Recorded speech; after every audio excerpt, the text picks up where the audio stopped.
എന്റെ കർത്താവേ, എന്റെ ദൈവമേ എന്ന വിശ്വാസ പ്രഖ്യാപനം നടത്തിയ ദിദിമോസ് എന്ന് വിളിക്കപ്പെടുന്ന ക്രിസ്തു ശിഷ്യനായ തോമാസ് ലീഹ. ചെങ്കടലിൽ നിന്ന് കപ്പലുകൾ വന്നിറങ്ങിയിരുന്ന ആ പുരാതന മുസരീസ് തുറമുഖത്ത് അദ്ദേഹം ഭാരതത്തിലെ ആദ്യ ചുവടുവെച്ചു. അവിടെ നിന്ന് തുടങ്ങിയ ആത്മീയ യാത്ര കേരളത്തിലെങ്ങും കൊടുങ്ങല്ലൂർ, പാലയൂർ, കോട്ടക്കാവ്, കൊക്കമംഗലം, നിരണം, നിലയ്ക്കൽ, കൊല്ലം, തിരുവിതാംകോട് എന്നിങ്ങനെ ക്രൈസ്തവ കൂട്ടായ്മകൾക്ക് തിരിതെളിച്ചു.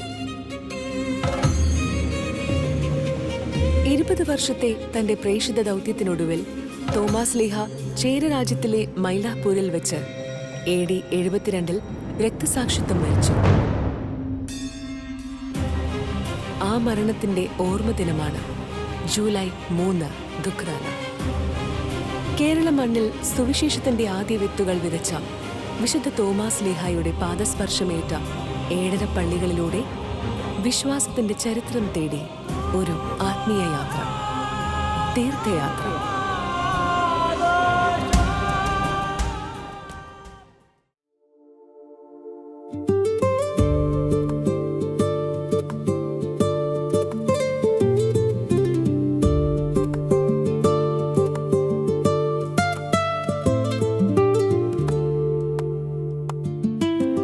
തോമാസ് ലീഹയുടെ 7 പള്ളികളിലൂടെയുള്ള നമ്മുടെ തീർത്ഥയാത്രയിൽ ഇന്ന് നമ്മൾ എത്തി നിൽക്കുന്നത് പത്തനംതിട്ട ജില്ലയിലെ ആങ്ങമൂഴിയിലാണ്.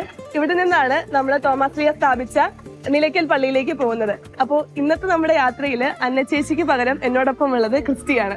പത്തനംതിട്ടയിൽ നിന്നും മണിയാറ്, ചിറ്റാറ്, സീതത്തോട് വഴി 40 കിലോമീറ്ററുകളോളം യാത്ര ചെയ്താണ് നമ്മൾ ആങ്ങമൂഴിയിൽ എത്തിയത്. അമ്മേ, നമ്മുടെ നിലയ്ക്കൽ പള്ളിയിലേക്ക് പോകുന്നത് എങ്ങനെയാ ഇവിടുന്ന്? ഇവിടുന്ന് കുറച്ച് അങ്ങോട്ട് ചെന്നിട്ട് ഇങ്ങനെ അങ്ങോട്ടുണ്ട്, വലത്തോട്ട് ലെഫ്റ്റ് സൈഡിലോട്ട് ഒരു. എങ്ങനെ അങ്ങോട്ടേക്ക് പോകാനായിട്ട് പറ്റും? ഓട്ടോയെ വല്ലതും കൊണ്ടുപോയാലും ആനയൊക്കെ ഉണ്ട്. ആണോ? അവിടെ ജീപ്പുണ്ട്, ജീപ്പിൽ പോകാൻ പറ്റും. ജീപ്പിൽ പോവാം.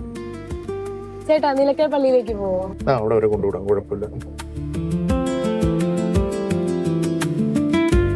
ശരി, എന്നാ പോയേക്കാം. ഇവിടെ നല്ല മഴയാണല്ലോ, എപ്പോഴും ഇങ്ങനെയാണോ ചേട്ടാ? ഇവിടെ മഴയുണ്ട്. ഇപ്പം വടക്കൻ ദേശത്തോട്ടാണ് കൂടുതലുള്ളത്, തെക്കായിട്ടില്ല. ഇടയ്ക്കിടയ്ക്ക് ഇങ്ങനെ മഴ ഉണ്ടാകാറുണ്ട്.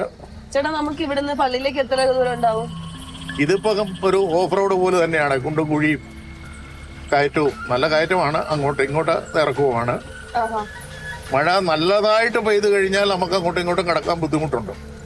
അത്രയ്ക്ക് പെട്ടെന്ന് ഒഴുക്ക് വരുന്ന ഒരു സ്ഥലവും, അതുതന്നെ മഴ നിന്ന് കഴിഞ്ഞാൽ പെട്ടെന്ന് തന്നെ അത് ഒഴിവായി പോവുകയും ചെയ്യും. അതിന്റെ കൂട്ടുള്ള ഒരു സ്ഥലമാണിത്. ഇവിടെ ആൾതാമസമൊന്നുമില്ല? ഇവിടെ ആൾതാമസം എന്ന് പറയുന്നത് ഇല്ല. ഇവിടെ വല്ലപ്പോഴും ആദിവാസികൾ അവരുടെ ഉപജീവനത്തിനുള്ള കാര്യങ്ങളൊക്കെ എടുക്കാൻ വേണ്ടിയിട്ട് അവരിങ്ങനെ ഇവിടെ വന്ന് താൻ പഠിക്കും.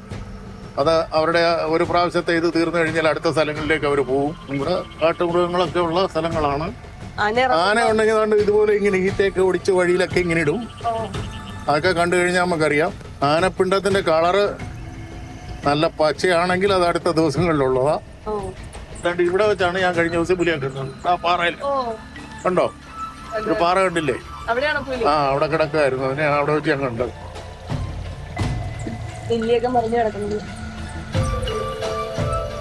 ഇതിപ്പോ ഇനി അവര് ശരിയാക്കോ, നേരെ ആക്കോ? പിന്നെ അത് കുറെ ആരെങ്കിലും വെട്ടിക്കളയൊക്കെ. ഇവിടെ നമ്മൾ അങ്ങോട്ട് ചെല്ലുമ്പോ അവിടെ ഒരു കെയർ ടേക്കർ ഉണ്ട്. ആളിന്റെ പേര് ബ്ലസൻ എന്നാണ്. ആള് ആങ്ങൂഴിക്കാരനാണ്. അപ്പം നിങ്ങൾ ചെന്നാലും അദ്ദേഹത്തെയാണ് കാണുന്നത്. കണ്ടു കഴിഞ്ഞ് അവരുടെ വിവരങ്ങളൊക്കെ ചോദിച്ച് മനസ്സിലാക്കി സന്ധ്യയ്ക്ക് മുമ്പേ കാടിറങ്ങിയാൽ നല്ലത്. ഇല്ല പേടിയില്ലെങ്കിൽ പിന്നെ കുറച്ച് ഇരുട്ടിയിട്ടായാലും പോയി കഴിഞ്ഞാലും ചിലപ്പോൾ ആനയൊക്കെ കാണാം.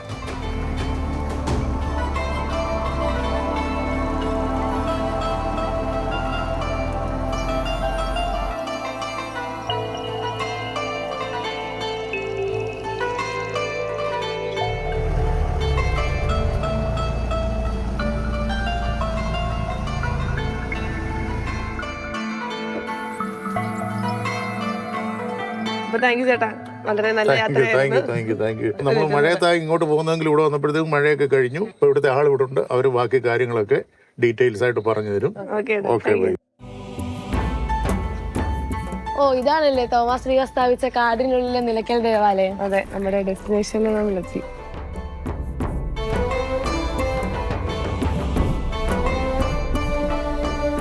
ഇതാന്ന് തോന്നുന്നു ചേട്ടൻ പറഞ്ഞ കെയർ ടേക്കർ.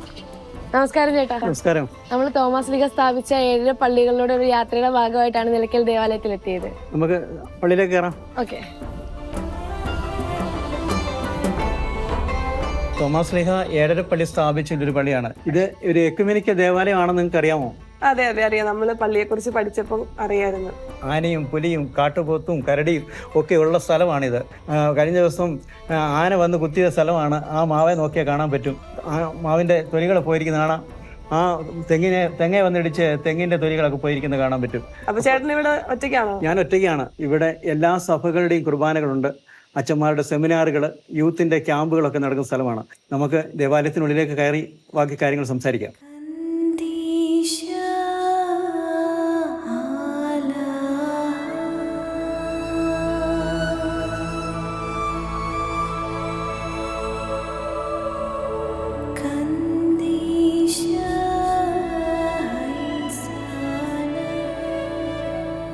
തോമസ് ലീഹ വന്നതുമായിട്ട് ബന്ധപ്പെട്ട് ഈ പള്ളിയുടെ ചരിത്രം ഒന്ന് പറയാമോ? നിലയ്ക്കൽ ഒരു പട്ടണമായിരുന്നു, ജനവാസം ഉണ്ടായിരുന്ന സ്ഥലമായിരുന്നു. ഇത് പാണ്ടിപ്പട അക്രമകാരികൾ, കൊള്ളക്കാരുടെ അക്രമം ഉണ്ടായിരുന്നു.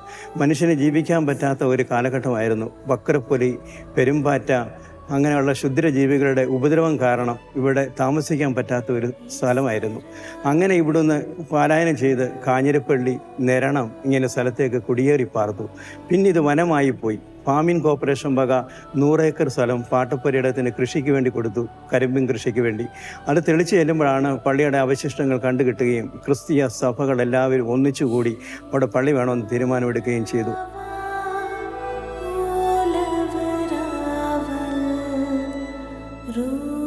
അവിടെ വലിയ പ്രശ്നങ്ങളായി കഴിഞ്ഞപ്പോൾ പിതാക്കന്മാരവിടെ തീരുമാനിച്ചു, നമുക്ക് അവിടെ സ്ഥലം വേണ്ടാന്ന്. ഞങ്ങൾ കരുണാകര മന്ത്രിസഭ പ്രശ്നം ഒഴിവാക്കി നമുക്ക് ഈ വനഭൂമി 5 ഏക്കർ സ്ഥലം തരികയും അവിടെ ഒരു എക്യുമെനിക്കൽ പ്രസ്ഥാനം ആവുകയും ചെയ്തു.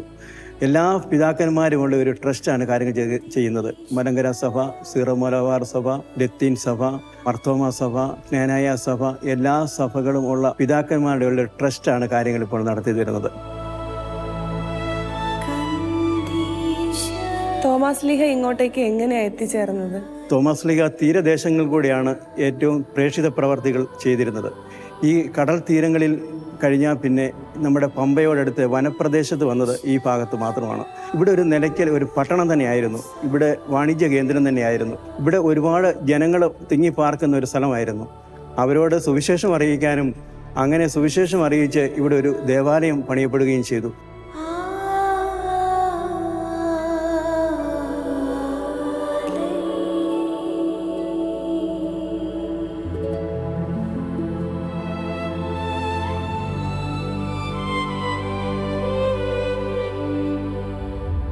ചേട്ടാ, രണ്ടാമത് പുതുക്കി പണിത ഈ ദേവാലയത്തെ കുറിച്ച് കൂടി പറഞ്ഞുതരാം. 1983 ഈ ദേവാലയം ഇവിടെ സ്ഥാപിക്കപ്പെട്ടത്. അന്ന് ഇവിടെ ഒരു 100 പേർക്ക് ആരാധന നടത്താനുള്ള സൗകര്യങ്ങൾ മാത്രമേ ഉള്ളായിരുന്നു. 2021 സെപ്റ്റംബർ മാസം 18-ാം തീയതി ഇവിടെ ഈ ദേവാലയം പുതുക്കി പണിയും.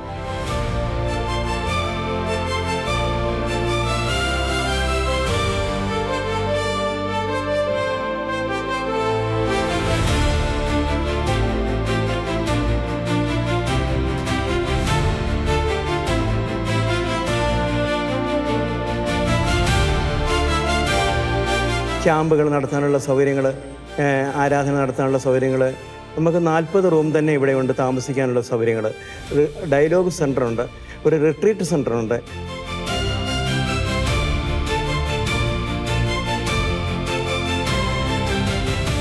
ഈ കുരിശ് 600 വർഷം പഴക്കമുള്ള ഒരു കുരിശാണ്. നേരത്തെ ഉണ്ടായിരുന്ന പള്ളിയിൽ നിന്ന് അവിടെ കിട്ടിയിരുന്ന കുരിശ് നഷ്ടപ്പെടുകയും അങ്ങനെ മണ്ണിപ്പറമ്പിൽ കുടുംബത്തിൽ നിന്ന് അവരുടെ പൂർവ്വപിതാക്കന്മാർ ഉപയോഗിച്ചിരുന്നൊരു കുരിശാണ്. നിലയ്ക്കൽ കൊണ്ടുവച്ച് 6 മാസം കാവൽ നിന്നൊരു കുരിശാണ്. അപ്പം അങ്ങനെ അവിടെ സ്ഥാപിച്ചിട്ട് ഈ പള്ളി പുതുക്കി പണിഞ്ഞപ്പോൾ അവിടുന്ന് ഇവിടെ കൊണ്ടുവന്ന് പലായനം ചെയ്തതാണ് ഈ കുരിശ്. ചരിത്രം സൃഷ്ടിച്ച ഒരു കുരിശാണ്.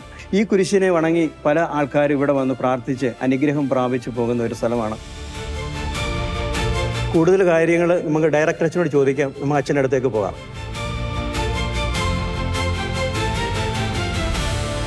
നിലയ്ക്കൽ എക്യുമെനിക്കൽ സെൻ്ററിലെ ഫാദർ ഷൈജു അച്ഛനാണ് നിലയ്ക്കലെ കുറിച്ച് ബാക്കി കാര്യങ്ങൾ അച്ഛൻ നിങ്ങളോട് സംസാരിക്കും. എപ്പോഴും സ്തുതിയായിരിക്കട്ടെ. ഒത്തിരി സന്തോഷം നിങ്ങളെ നിലയ്ക്കൽ എക്യുമെനിക്കൽ ദേവാലയത്തിലേക്ക്. ഇതൊരു പുണ്യഭൂമിയാണ്. നമുക്കറിയാം മാർത്തോമാ ശ്ലീഹ ഭാരതത്തിലേക്ക് വന്ന് 7 പള്ളികൾ സ്ഥാപിച്ചെന്ന് നമുക്കറിയാം അല്ലേ? നമ്മൾ വേദപാഠ ക്ലാസ്സുകളിലൊക്കെ നമ്മൾ ഈ 7 പള്ളികളെ കുറിച്ച് പഠിക്കുന്നുണ്ട്. അപ്പോൾ അതിലൊരു പള്ളിയിലാണ് നിങ്ങളിന്ന് ആയിരിക്കുന്നത്. ഒരു പള്ളി കയറിയപ്പോൾ തന്നെ അതിൻ്റെ ഒരു വിശുദ്ധിയും ആ പള്ളിക്കകത്തെ ഒരു ദൈവ സാന്നിധ്യമൊക്കെ നിങ്ങൾ തിരിച്ചറിഞ്ഞ് കാണും അല്ലേ? അത് തീർച്ചയായിട്ടും അനുഭവപ്പെട്ട് കാണും. അപ്പോൾ നമുക്കറിയാം തോമാ ശ്ലീഹ ഭാരതത്തിലേക്ക് വന്ന് ക്രിസ്തുവിൻ്റെ സുവിശേഷം ലോകമെങ്ങും പ്രഘോഷിക്കുകയുണ്ടായി. അപ്പോൾ നമ്മളിന്ന് കാണുന്ന ഈ നിലയ്ക്കൽ എന്നൊരു പ്രദേശം എക്സാക്റ്റ് ഒരു നിലയ്ക്കൽ ഒരു സ്ഥലമല്ല. ഇപ്പോൾ നമുക്കറിയാം ഇന്നത്തെ കാലത്ത് നമ്മൾ പള്ളികൾ എന്നൊക്കെ പറയുമ്പോൾ വലിയ മണിമാളികകളൊക്കെ പണിഞ്ഞ് ആ ഒരു രീതിയിലാണ് നമ്മൾ പള്ളി എന്നൊരു കോൺസെപ്റ്റിനെ കാണുന്നത്. പക്ഷേ അങ്ങനെ നമ്മൾ കാണരുത്. അപ്പോൾ ഒരു നിലയ്ക്കൽ ഒരു പ്രദേശത്ത് ഈ വിശുദ്ധ മാർത്തോമാ ശ്ലീഹ കടന്നു വരികയും ക്രിസ്തുവിൻ്റെ സുവിശേഷം ഈ ലോകത്തെങ്ങും പ്രഘോഷിക്കുകയും ചെയ്തു. അതാണ് ഈ പള്ളിയുടെ ഏറ്റവും വലിയ പ്രത്യേകത എന്ന് പറഞ്ഞാൽ. നമുക്കറിയാം ഈ സ്ഥലം നിങ്ങൾ വായിച്ചിട്ടുണ്ടായിരിക്കും അല്ലേ? ഈ സ്ഥലം പണ്ടൊരു വാണിജ്യ മേഖലയായിരുന്നു. ഇവിടെ ധാരാളം സുഗന്ധവ്യഞ്ജനങ്ങളൊക്കെ ഇവിടെ നിന്ന് കയറ്റി പല സ്ഥലങ്ങളിലേക്ക് അയക്കും. പക്ഷേ കുറച്ച് കാലഘട്ടങ്ങൾ കുറച്ച് കഴിഞ്ഞപ്പോൾ ഈ ആക്രമണങ്ങളും അതുപോലെ തന്നെ ഈ വന്യജീവികളുടെ ആക്രമണം കാരണം ഇവിടെ നിന്ന് മനുഷ്യർ വേറെ സ്ഥലങ്ങളിലേക്ക് പോകും. പ്രധാന സ്ഥലങ്ങൾ എന്ന് പറഞ്ഞാൽ കടമ്പനാട്, ഈ അടൂർ ഭാഗങ്ങളിലൊക്കെ ഇവിടെ നിന്ന് മനുഷ്യർ കുടിയേറി പാർത്തു. അപ്പോൾ അങ്ങനെ ഈ സ്ഥലങ്ങൾ പതുക്കെ ഇത് ജനവാസമല്ലാതെ നിബിഡ വനങ്ങളായി മാറി. പക്ഷേ ഇതിൽ നമുക്ക് ഏറ്റവും പ്രധാനപ്പെട്ട ഒരു കാര്യം എന്ന് പറഞ്ഞാൽ തോമസ് ലീഹ പറഞ്ഞു കൊടുത്തൊരു വിശ്വാസം ഉണ്ടായിരുന്നു. ആ ഒരു വിശ്വാസം ഇവിടെ നിന്ന് പോയ മനുഷ്യർ ആ ഒരു വിശ്വാസം കാത്തു സൂക്ഷിച്ചു അവരുടെ ജീവിതാവസാനം വരെയും. അവരുടെ തലമുറകളെ ആ ഒരു വിശ്വാസത്തിൽ വളർത്തിയെടുക്കാനായിട്ട് അവർ ശ്രദ്ധിച്ചു. അപ്പോൾ ഇവിടെ എന്ന് പറയുമ്പോൾ എല്ലാ തരത്തിലുള്ള ആരാധനയും, ലോകത്തിൽ ആദ്യത്തെ എക്യുമെനിക്കൽ ദേവാലയമാണ് നിലയ്ക്കൽ എക്യുമെനിക്കൽ ദേവാലയം എന്ന് പറയുന്നത്. അതായത് 9 സഭകളുടെയും വിശുദ്ധ കുർബാന ഒരേ അൾത്താരയിൽ അർപ്പിക്കപ്പെടുന്ന ഒരു സ്ഥലം. അങ്ങനെ ഒരു പള്ളി നിങ്ങൾ കേട്ടിട്ടുണ്ടോ? ഇല്ല, ഒരിക്കലും കേട്ടിട്ടില്ല. അത് അങ്ങനെ ലോകത്തിൽ ആദ്യത്തെ ഒരു എക്യുമെനിക്കൽ ദേവാലയമാണ്. തോമസ് ലീഹ പകർന്നു നൽകി എന്താണ്? ക്രിസ്തുവിൻ്റെ സ്നേഹവും വിശ്വാസവും ഈ ലോകത്ത് മുഴുവൻ ജനങ്ങൾക്കും പകർന്നു നൽകി. അപ്പോൾ നിങ്ങളുടെ ഉത്തരവാദിത്വം എന്ന് പറയുന്നത് ഈ മാർത്തോമാ ശ്ലീഹ പകർന്നു നൽകിയ ഈ ഒരു വിശ്വാസം അത് നിങ്ങൾ പോകുന്നിടത്തെല്ലാം പകർന്നു കൊടുക്കുവാനായിട്ട് നിങ്ങൾക്ക് സാധിക്കണം. അപ്പോഴാണ് ഈ തോമസ് ശ്ലീഹയുടെ പാരമ്പര്യം നമ്മൾ പേറുന്നവരാണെന്ന് നമുക്ക് മനസ്സിലാക്കാനായിട്ട് സാധിക്കും അല്ലേ? അപ്പോൾ എല്ലാ ആശംസകളും കേട്ടോ. ഓൾ ദി ബെസ്റ്റ് കേട്ടോ. ചേച്ചി നമ്മളിവിടെ എങ്ങനെയാ തിരിച്ച്? നമുക്ക് ജീപ്പേട്ടനെ തന്നെ വിളിച്ചാലോ? അതെ, വിളിക്കാം. നമുക്ക് അടുത്ത സ്ഥലത്തേക്ക് പോകണ്ടേ? നമ്മളിവിടെ നിലയ്ക്കൽ നിന്നും തോമസ് ലീഹ സ്ഥാപിച്ച കൊല്ലത്തെ പള്ളിയിലേക്ക് പോവാണ്. അപ്പൊ നമുക്ക് അവിടുത്തെ വിശേഷങ്ങളും കൂടെ കണ്ടിട്ട് വരാം.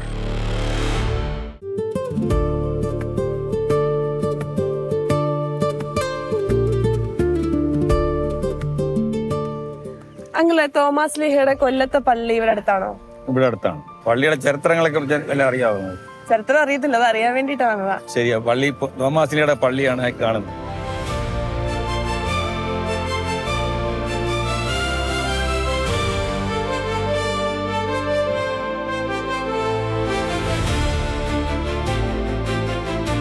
പഴയ പള്ളി ഈ കടലിന്റെ പടിഞ്ഞാറ്, ആ ആർബറിന്റെ പടിഞ്ഞാറ്. അതെങ്ങനെ? തോമസ് ലീഹ AD 53 ഇവിടെ വന്ന് സ്ഥാപിച്ച കുരിശും പള്ളിയും അവിടെയാണ്.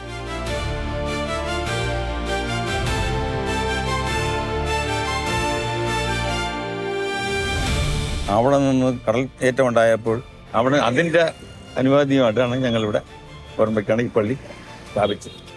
ഈ പള്ളിയിൽ നിന്നാണ് നിങ്ങളുടെ കാര്യങ്ങളെല്ലാം ഇന്ന് വരെ നടന്നു പോകുന്നത്.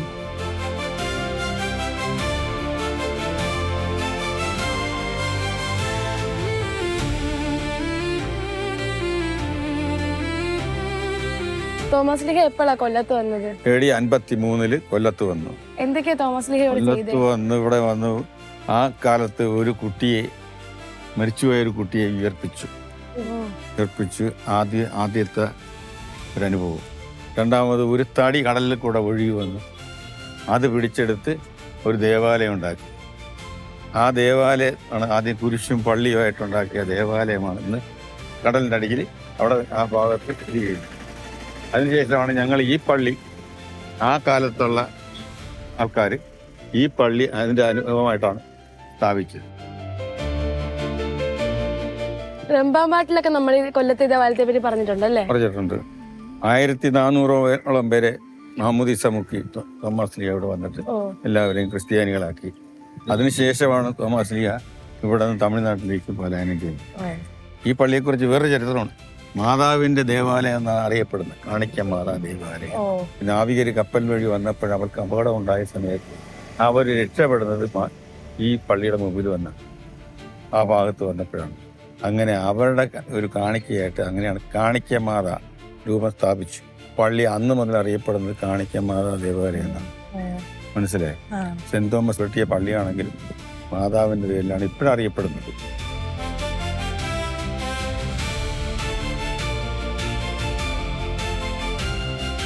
കാണിക്ക മാതാവിൻ്റെ ദേവാലയത്തിൽ കുർബാന തുടങ്ങുകയാണ്.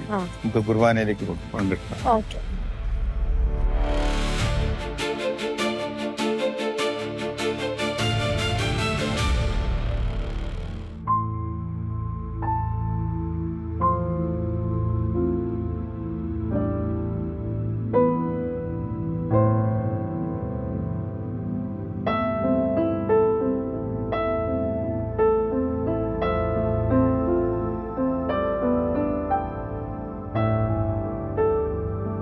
ജോണേട്ട ഈ പള്ളിയിൽ നടത്തുകക്കാരനാണല്ലോ. അതെ. അപ്പൊ ഇവിടുത്തെ വിശേഷപ്പെട്ട ദിവസങ്ങൾ ഏതൊക്കെയാന്ന് പറയാം. വിശേഷപ്പെട്ട ദിവസങ്ങൾ 3 ദിവസങ്ങളാണ് നമ്മുടെ ഇതിലൂടെ ഉള്ളത്. തിരുനാളുകൾ. ഒരു തിരുനാളെന്ന് പറയുന്നത് ഫെബ്രുവരി 2 പിന്നെ ഉള്ളത് ജൂലൈ 3, ഓഗസ്റ്റ് 15. അങ്ങനെയാണ് 3 തിരുനാളുകൾ. ഇത് 2 തിരുനാളും മാതാവിൻ്റെ തിരുനാളും, 1 തോമാസ്ലിയുടെ. ഈ ഇടവകയുടെ ഏറ്റവും വലിയ തിരുനാൾ തോമാസ്ലിയുടെ തിരുനാളാണ്. നമ്മുടെ അന്ന് തലേന്ന് വെച്ചാൽ 2-ാം തീയതി വലിയൊരു പ്രദക്ഷിണവും ഒരു 5 കിലോമീറ്ററോളം ഈ ഇടവകയുടെ ചുറ്റുള്ള എല്ലായിടത്തും കറങ്ങിയിട്ടുള്ള ഒരു പ്രദക്ഷിണം കൂടിയാണ്.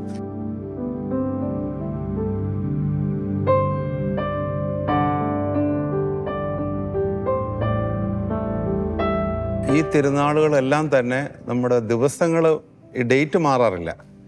ഇപ്പോൾ ഫോർ എക്സാമ്പിൾ നമ്മളിപ്പോൾ തിങ്കളാഴ്ചയാണ് വരുന്നുണ്ടെങ്കിൽ നമ്മൾ തിങ്കളാഴ്ച തന്നെ ആയിരിക്കും ആചരിക്കുക. ഡേറ്റ് വ്യത്യാസപ്പെടുത്തി മാറ്റിയോ അല്ലെങ്കിൽ ഞായറാഴ്ചത്തേക്ക് ഒഴിവു ദിവസത്തേക്കോ മാറ്റാറില്ല. ഇതുവരെയും ഈ പള്ളിയുടെ ചരിത്രത്തിൽ ഈ ദിവസങ്ങൾ മാറിയിട്ടില്ല. ഒത്തിരി പുരാതനമായ പള്ളി ആയതുകൊണ്ട് തന്നെ 1800ഓളം കുടുംബങ്ങളുണ്ട്. കുറേ കുടുംബങ്ങൾ ഇവിടെ വന്നു ചേർന്നവരും ഇവിടുത്തെ പരമ്പരാഗത രീതിയിലുള്ള കുടുംബങ്ങൾ ഇവിടെ ഉണ്ട്. ഇതാണ് ഇവിടുത്തെ ചരിത്രം. അങ്ങനെയാണ്.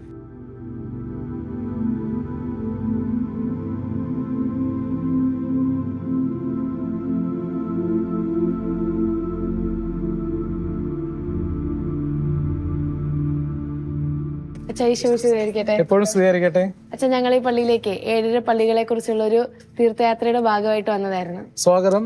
ഇത് കൊല്ലം രൂപതയിലെ ഒരു തീരദേശ ഇടവകയാണ്. വിശുദ്ധ തോമാസ് ലീഹ സ്ഥാപിച്ച 7 പള്ളികളിൽ പ്രധാനപ്പെട്ട ഒരു ദേവാലയമാണ്.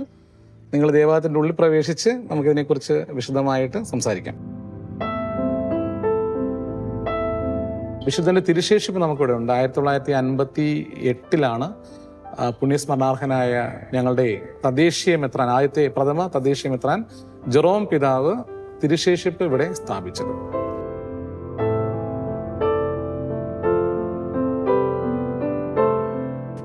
ക്രിസ്തുവർഷം 52-ാം ആണ്ടിലാണ് തോമാസ് ലീഹ കേരളത്തിലേക്ക് പദമൂന്നിയതെന്നുള്ളതാണ് നമ്മുടെ വിശ്വാസം.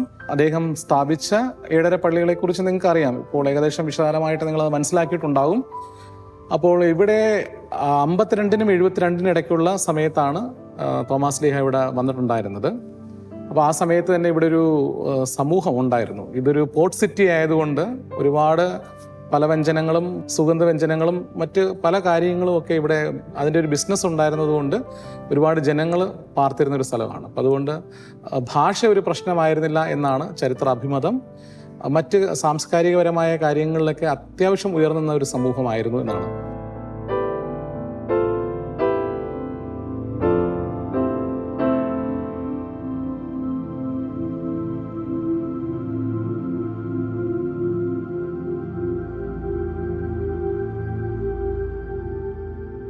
പിന്നീട് 8-ാം നൂറ്റാണ്ട് മുതൽ പല വിദേശീയരായിട്ടുള്ള മിഷണറിമാരൊക്കെ വരാൻ തുടങ്ങി. അതിനുശേഷം വന്ന ഫ്രാൻസിസ് സേവിയർ പുണ്യാളൻ. അപ്പോൾ ഇവരുടെ എല്ലാം പുണ്യ പാദസ്പർശമേറ്റ ഒരു മണ്ണാണ്. പിന്നെ കൊല്ലം രൂപതയെ സംബന്ധിച്ച് ഏഷ്യയിലെ പ്രഥമ രൂപതയായിട്ടാണ് കൊല്ലം രൂപത അറിയപ്പെടുന്നത്. 1329 ഈ രൂപത ഔദ്യോഗികമായി അധികാരത്തിൽ വരുന്നത്. അപ്പോൾ അതിൻ്റെയൊക്കെ രേഖകളൊക്കെ നമുക്കുണ്ട്. പോർച്ചുഗീസ് മിഷണറിമാരുടെയൊക്കെ ഒരു പാരമ്പര്യത്തിന് തുടർച്ചയുണ്ട്. പക്ഷേ ഈ സമൂഹം അന്നും വളരെ ശക്തമായിരുന്നു. ഇന്ന് നമ്മൾ കാണുന്ന ഈ ദേവാലയം അല്ല തോമാസ് ലീഹ സ്ഥാപിച്ച ദേവാലയം. തോമാസ് ലീഹയുടെ സമയം മുതലുള്ള ദേവാലയം ഒരു കിലോമീറ്റർ കടലിലായിട്ടാണ് ഇപ്പോൾ. അത് ഇപ്പോൾ നമുക്കത് കാണാൻ സാധിക്കും. മത്സ്യത്തൊഴിലാളികൾ അവിടെ പോകുന്നുണ്ട്. അവർ ഉപജീവനത്തിന് വേണ്ടി പോകുന്ന സമയത്ത് ആ ഒരു സ്പോട്ടിലെത്തുമ്പോൾ പ്രാർത്ഥിക്കാറുണ്ട്. അതിൻ്റെ ഒരു അവശേഷിപ്പ് നമ്മുടെ ദേവാലയത്തിൽ നമ്മൾ സൂക്ഷിച്ചിട്ടുണ്ട് താനും. അതുകൊണ്ട് ഇതൊരു ചരിത്രപരമായ ഒരു യാഥാർത്ഥ്യം തന്നെയാണ്.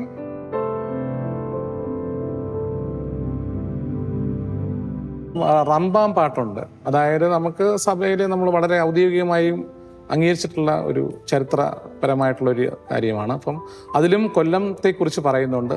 തോമാസ് ലീഹ സ്ഥാപിച്ച ദേവാലയത്തെക്കുറിച്ച് അതിൽ കൊല്ലത്തിൻ്റെ പേര് പറയുന്നുണ്ട്. അപ്പം അങ്ങനെയൊക്കെ വസ്തുനിഷ്ഠാപരമായി ചരിത്രപരമായ ഒരു സത്യമായിട്ട് തന്നെ നമ്മളത് മനസ്സിലാക്കുകയാണ്. ഊഹാപോഹങ്ങൾക്കപ്പുറമായിട്ടുള്ള രീതിയിലാണ് നമ്മളിത് മനസ്സിലാക്കുന്നത്. പക്ഷെ കടലിലുള്ള പഴയ ദേവാലയത്തിന്റെ ശേഷിപ്പൂടെ ഉണ്ടെന്ന് പറഞ്ഞില്ലേ, അതൊന്ന് കാണാൻ പറ്റുമോ? തീർച്ചയായിട്ടും നമ്മുടെ ദേവാലയത്തിനുള്ളിൽ തന്നെ പ്രതിഷ്ഠിച്ചിട്ടുണ്ട്. നമുക്കത് കാണാവുന്നതാണ്.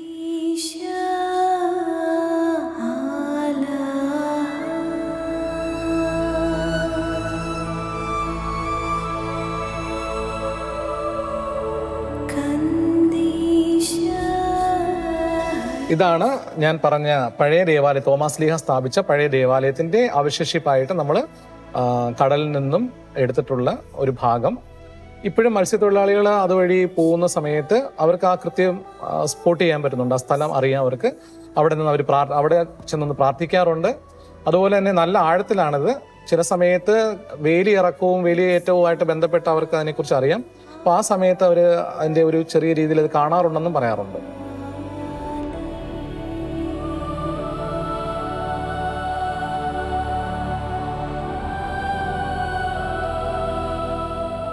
പക്ഷെ ഈ ദേവാലയം മാതാവിന്റെ പേരിൽ അറിയപ്പെടാനുള്ള കാര്യം എന്താ?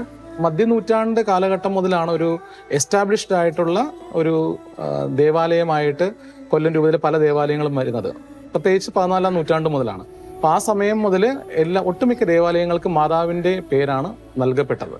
അങ്ങനെയാണ് ഈ ദേവാലയത്തിനും മാതാവിൻ്റെ പേര് വരുന്നത്.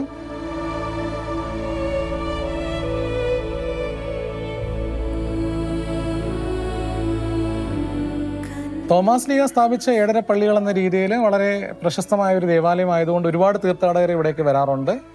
തിരുനാൾ ആഘോഷങ്ങൾക്ക് മാത്രമല്ല, അല്ലാതെ തന്നെ ദിവസേന ഇപ്പോൾ കഴിഞ്ഞ ആഴ്ച ആന്ധ്രയിൽ നിന്ന് പോലും ഇവിടെ വലിയൊരു ടീം വരികയുണ്ടായി. തോമാസ് ലീഹായുടെ 13 മണ്ണെന്ന രീതിയിൽ ആ ഒരു പ്രത്യേകതയിൽ വിശ്വാസ സമൂഹം വരുന്ന ഒരു സ്ഥലമായിട്ട്, തീർത്ഥാടന കേന്ദ്രമായിട്ട് ഇത് മാറിയിട്ടുണ്ട്. നിങ്ങളെ സ്വാഗതം ചെയ്തതിലും നിങ്ങളുമായി കുറച്ച് കാര്യങ്ങളൊക്കെ പങ്കുവെച്ചതിലും എനിക്ക് ഒരുപാട് സന്തോഷമുണ്ട്.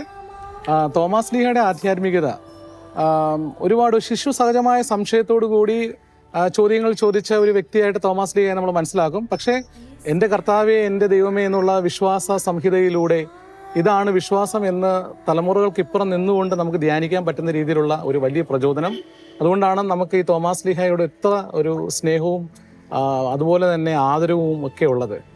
കാർക്കശ്യമായ നിലപാടുകളുള്ള ഒരു മനുഷ്യനായിട്ടൊക്കെ നമുക്ക് ചരിത്രത്തിൽ മനസ്സിലാവുമെങ്കിൽ പോലും യേശുവിന് വേണ്ടി ജീവിച്ച് അനേക കാതങ്ങൾ പിന്നിട്ടുകൊണ്ട്, ദൂരങ്ങൾ പിന്നിട്ടുകൊണ്ട് ഇവിടെ വന്ന് അനുഭവിച്ചറിഞ്ഞ ക്രിസ്തുവിൻ്റെ സ്നേഹത്തെ സ്വന്തം രക്തത്തിലൂടെ പകർത്തി നൽകിയ ഒരു വിശുദ്ധൻ.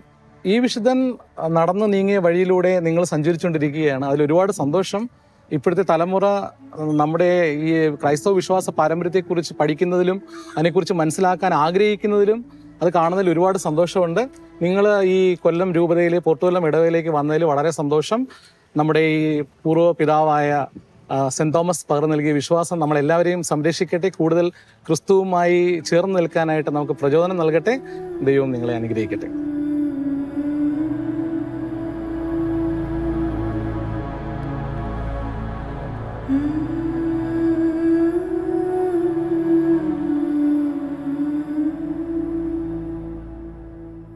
അങ്ങനെ ഇന്നത്തെ നമ്മുടെ യാത്രയിൽ തോമാസ് ലീഹ സ്ഥാപിച്ച നിലയ്ക്കലെയും കൊല്ലത്തെയും ദേവാലയങ്ങൾ നമ്മൾ കണ്ടു കഴിഞ്ഞു. 7 പള്ളികളിലൂടെയുള്ള ഈ യാത്രയിൽ ഇനി നമുക്ക് കാണാനുള്ളത് തിരുവിതാംകോട് മാത്രമാണ്. അടുത്ത തീർത്ഥയാത്ര നമുക്ക് വീണ്ടും കണ്ടുമുട്ടാം.